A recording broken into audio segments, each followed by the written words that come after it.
नमस्कार, मैं हूं शिवांगी और आप देख रहे हैं सारा सच। देश की सबसे बड़ी कंपनियों में शुमार रही सहारा इंडिया में देश के करोड़ों लोगों ने निवेश किया था, परंतु कंपनी के कामकाज में पारदर्शिता न होने और वित्तीय अनियमितता के कारण लोगों के पैसे फंस गए हैं। अब पटना हाईकोर्ट ने सहारा इंडिया के कई स्कीमों में निवेशकों द्वारा जमा किए गए पैसे के भुगतान को लेकर हाईकोर्ट में दायर याचिकाओं पर बुधवार को सुनवाई करते हुए सहारा ग्रुप के संस्थापक सुब्रत रॉय को हाजिर होने का आदेश दिया था। लेकिन सुप्रीम कोर्ट ने बुधवार कहा कि सहारा प्रमुख सुब्रत रॉय को व्यक्तिगत तौर पर पेश होने का निर्देश देकर पटना हाईकोर्ट ने अपने अधिकार क्षेत्र का उल्लंघन किया है।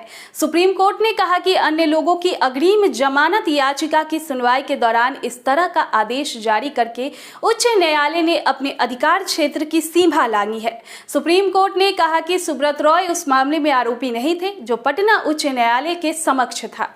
बता दें कि न्यायमूर्ति एएम खानविलकर और न्यायमूर्ति जेबी पारदीवाला की पीठ ने कहा कि यह गलत चलन है जो बढ़ रहा है। जमानत के लिए दायर याचिका में आप उन मामलों की जांच करते हैं जो जमानत पर विचार के लिए अप्रासंगिक है। जमानत के लिए कैसे प्रासंगिक हो सकता है? या तो आप जमानत खारिज करें या मंजूर करें। सुप्रीम कोर्ट ने इससे पहले उच्च न्यायालय के उस आदेश पर रोक लगा दी थी जिसमें निवेशकों का पैसा वापस नहीं करने को लेकर बिहार के पुलिस महानिदेशक को निर्देश दिया था कि वह सहारा प्रमुख को अदालत के समक्ष निजी तौर पर पेश करे।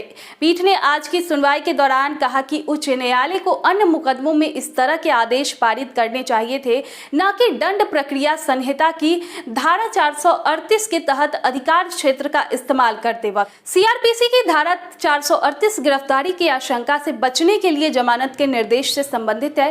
न्यायमूर्ति एएम खानविलकर ने कहा, अपने 22 साल के अनुभव में मैंने एक चीज सीखी है कि यह आपके अधिकार क्षेत्र से बाहर है। पीठ ने कहा कि हम यह नहीं कह रहे हैं कि उच्च न्यायालय ऐसा नहीं कर सकता या अदालत कर सकता है, लेकिन उच्च प्रारूप और अधिकार क्षेत्र के तहत धारा 438 में नहीं। वहीं बिहार सरकार की ओर से पेश वकील ने कहा कि उच्च न्यायालय ने रॉय को अभियुक्त नहीं बताया है, उन्हें योजना पेश करने को कहा है। आखिरकार वह निवेशकों का पैसा कैसे लौटाएंगे? पीठ ने कहा, हम केवल यह कह रहे हैं कि ऐसी धारा 438 के तहत नहीं किया जाना चाहिए था। न्यायालय ने कहा कि याचिकाकर्ताओं ने उच्च न्यायालय ने अग्रिम जमानत का अनुरोध किया था और अदालत को केवल इस मामले पर विचार करना चाहिए था कि क्या जमानत मंजूर करने के लिए कोई प्रथम दृष्टया मामला बनता है या नहीं। सुप्रीम कोर्ट ने कहा, यदि इस तरह का आदेश सत्र अदालत की ओर से दिया जाता है तो उच्च न्यायालय उस सत्र न्यायाधीश को आड़े हाथों लेता और यहां तक कि उसे न्यायिक एकेडमी में जाने की सलाह भी देता। सुप्रीम कोर्ट ने मामले की सुनवाई बृहस्पतिवार के लिए स्थगित कर दी। आज की वीडियो में बस इतना ही। अगली वीडियो में हम आपके लिए सहारा इंडिया से जुड़ी अन्य जानकारी लेकर आएंगे।